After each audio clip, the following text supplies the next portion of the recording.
Hello. Yesterday, I made a video to a very, very popular question. Is enlightenment sudden or gradual? I have deleted and I'm doing this one instead because I felt there are some points that need to be clarified a bit better. I've been on this path of spirituality, traveling throughout the world since I was 17. I'm 73 now. So I'm not saying, oh, respect me because I'm a great expert. I'm just saying it's a subject which is a lot into my heart and that means a lot. So we have, for example, a Taoism, Lao Tzu, the Tao Te Ching, and in the Tao, the flow is the most important thing. There is a dance, there is the chi, the one energy, but within the chi, you have the yin and the yang that dance together and they create the universe, and there is a perpetual movement.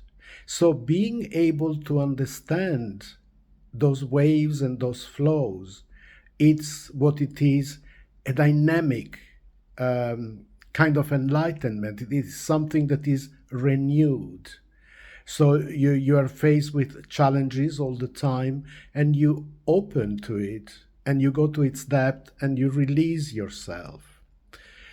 And but then you can have other schools of thought, like for example in Zen, that they say no, enlightenment, suddenly you are chopping wood and something within you opens up and you go, haha, this is reality.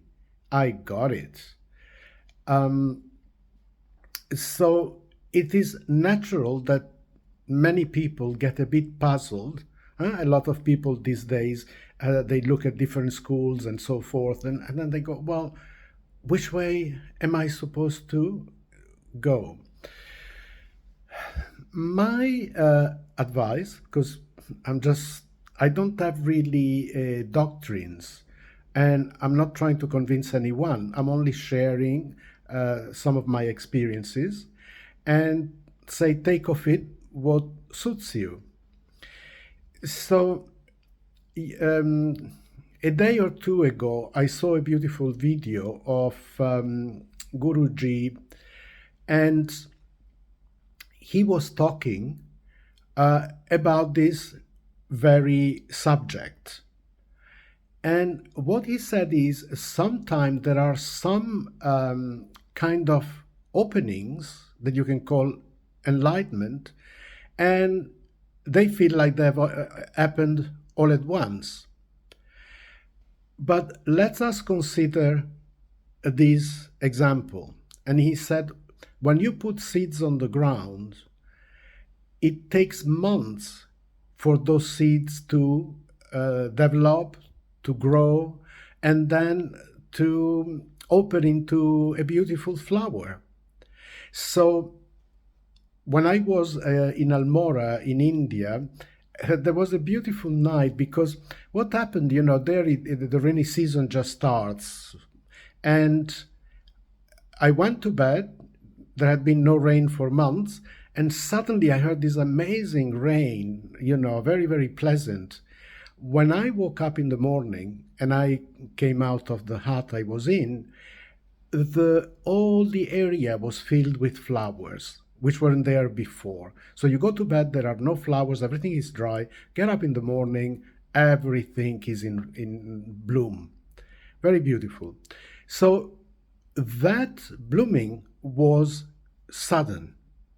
It just, in a very short time, all the area was filled with beautiful plants that were not there before.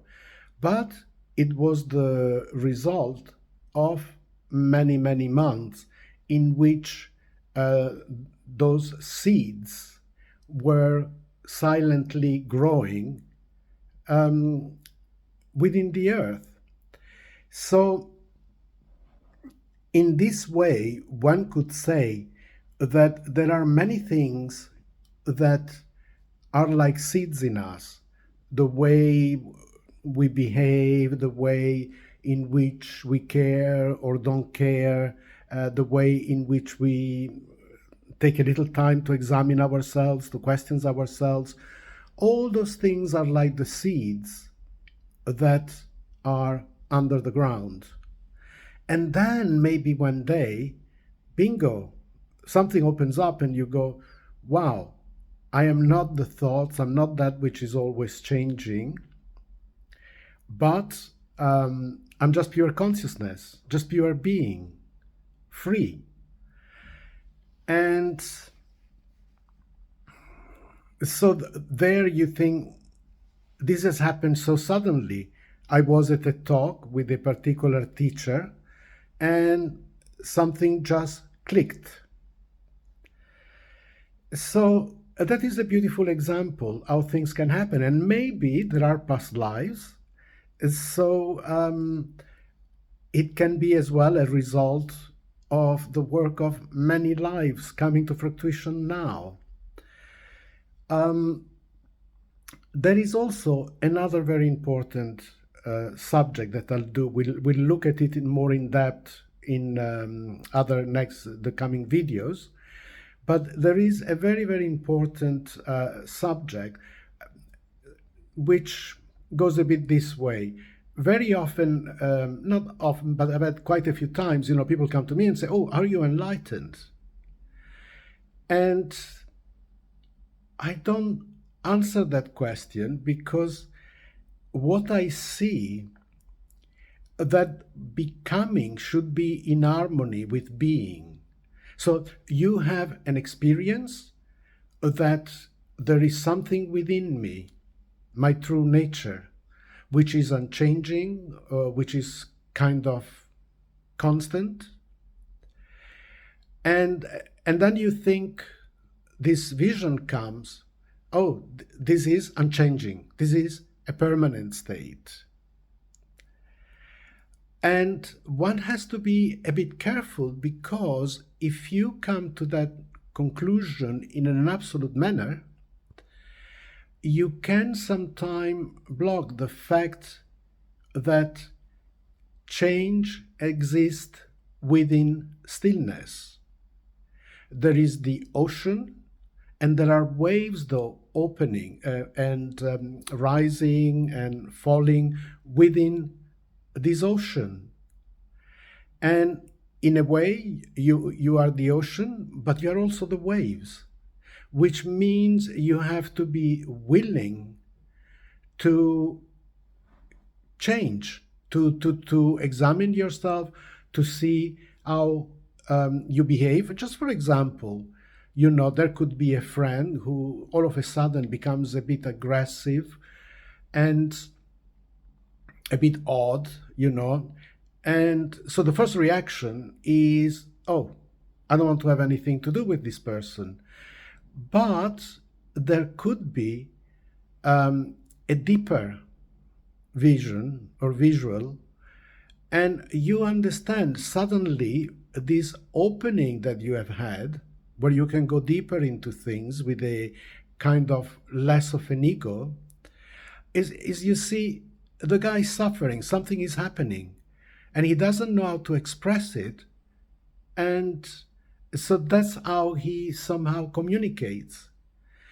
And let's say a more relaxed mind, instead of just reacting to his behavior, sees this man is suffering, is in a quandary, he's hurting. So as a friend, let me talk to him. And very often there is a creative outcome. And if you stay with the flow, if you stay with the Tao, and you don't grasp even to a so-called enlightened experience or enlightenment experience, what might really blow your mind and surprise you is that although you have had this first experience, oh, I'm just consciousness, things happened, but they are not me, they are just coming and going. So if you don't get too attached to it, to this experience, but you keep flowing, learning, and particularly saying, I'm sorry at times, because sometimes an enlightened being never makes a mistake. But in your case, you go, no, I am human. Sometimes I'm the wave, and sometimes I need time to really enter into the spirit of things. So the ego, in the most subtle possible form, which is the enlightened ego, does not take over. So that's why when people say to me, I'm enlightened, I'm saying, it doesn't really matter. I'm flowing, I'm alive just like you. And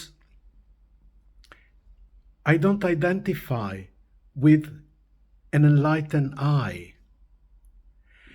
And to your great marvel, you'll see sometimes that this early so-called enlightened experience, like, for example, saying I'm pure consciousness, evolves. It's not something stuck in time.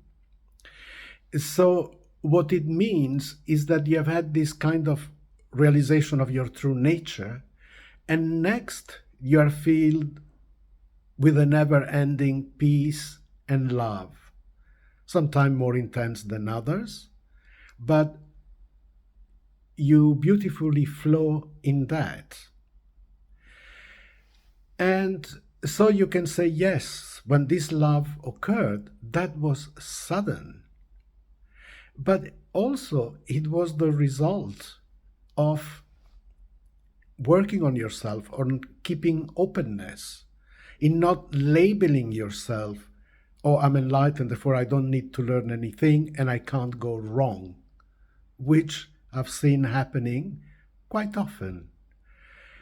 And so you get this amazing love, and that is very easy, very tempting there to say, well, this is it.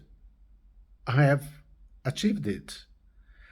But if you remain with the Tao and you don't even identify with that, you just let it come and go, entering into peace and entering into love and relating to life. And again, able to say, I'm not particularly an enlightened I can do wrong. And at times you say, oh, sorry, And the beauty of it is that what I found is that there is a possibility that this I am enlightened, oh, I've had this experience, let me grasp this experience. If you just say, no, life is flowing, I've had this experience, that experience, but let me not build an I around it, then there is a possibility that when this enlightened I identification drops, and you can say, I'm sorry, and try to understand things, examine yourself, and you just keep doing that, confessing your sins. Then there is really a kind of a return to childhood, a kind of a childlike relation to the world. There is not an I am enlightened. There is just life flowing, you relating to it, sometimes hurting a bit, and a lot of the time having a good laugh and a smile, and this beautiful presence of a very, very gentle love, the love almost of a baby. And then really, I feel in there is not any person who is enlightened.